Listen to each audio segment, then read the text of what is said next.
प्रसिद्ध लेखक Victor Hugo का एक मशहूर कथन है कि दुनिया की कोई भी ताकत उस विचार को नहीं रोक सकती जिसका समय आ गया है। व्यक्ति जब विचार बन जाए तो फिर उसे भी समय आने पर नहीं रोका जा सकता। ये एग्जाम्पल आज के समय में राहुल गांधी के लिए कहा जा रहा है। राहुल गांधी आज एक व्यक्ति से बढ़कर विचार बन चुके हैं। एक ऐसा विचार जो देश में मोहब्बत की दुकान खोलना चाहता है, हिंसा मिटाना चाहता है, नफरत की दीवार गिराकर लोगों को जोड़ना चाहता है, सम्मान और सौहार्द के साथ देश के लोगों को भारत के विकास की मुख्य धारा में शामिल कराना चाहता है। राहुल गांधी आज समाजवादी मूल्यों और सामाजिक न्याय की राजनीति के नायक बन चुके हैं। वह राहुल गांधी जो चांदी नहीं बल्कि सोने की चम्मच लेकर पैदा हुए, जिनके घर में, जिनके पूर्वजों में जवाहरलाल नेहरू, इंदिरा गांधी और राजीव गांधी तीन प्रधानमंत्री हुए हैं, उस परिवार में जन्मे राहुल गांधी सत्ता परक राजनीति से हमेशा दूर रहे। 2004 से लेकर 2014 के बीच रही यूपीए सरकार में राहुल गांधी चाहे होते तो मंत्री या और प्रधानमंत्री भी बन सकते थे, लेकिन उन्होंने एक सांसद और पार्टी कार्यकर्ता के रूप में अपना सफर जारी रखा। आज जो भारतीय जनता पार्टी और आरएसएस सत्ता में है, टकटकी लगाए यूपीए सरकार की उपलब्धियों और उसके भीतर के अंतर्विरोधों को देख रही है। 2012-13 में एक छद्म आंदोलन खड़ा किया गया। इसके जरिए यूपीए सरकार ही नहीं बल्कि कांग्रेस पार्टी और उसके नेता सोनिया गांधी और राहुल गांधी को सबसे ज्यादा निशाना बनाया गया।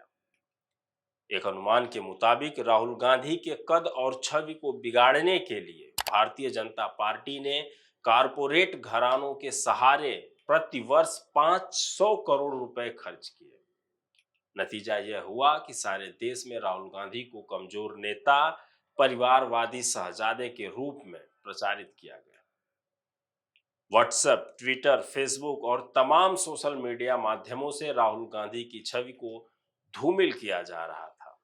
लोग इसके शिकार हो रहे थे क्योंकि वो समझ ही नहीं पा रहे थे कि उस नफरत से देश को कितना बड़ा नुकसान उठाना पड़ सकता है। झूठ और लूट का पूरा साम्राज्य खड़ा किया गया। इसी झूठ और लूट के सहारे अंबानी और अडानी दुनिया के बड़े धनपति कुबेर बनकर उभरे, जबकि दूसरी तरफ 81 करोड़ लोग भूख और गरीबी के दलदल में धंसते चले गए। इतिहास के प्रसंगों से लेकर वर्तमान मुस्लिम समाज, धर्म और उनके पूजा स्थलों को लगातार टारगेट करके सांप्रदायिक नफरत फैलाई गई। सोशल मीडिया के विभिन्न प्लेटफॉर्म द्वारा सांप्रदायिक छवियों को लोगों की आंखों में झोंका जाता रहा है। इसलिए वे नहीं देख पा रहे थे कि महंगाई के कारण उनकी थाली से आधा भोजन गायब हो चुका है। उनके बच्चों की शिक्षा और स्वास्थ्य की सुविधा खत्म कर दी गई। जो नरेंद्र मोदी 2 करोड़ प्रतिवर्ष रोजगार का वादा करके आए थे, सरकारी नौकरियों पर कुंडली मारकर बैठ गए हैं।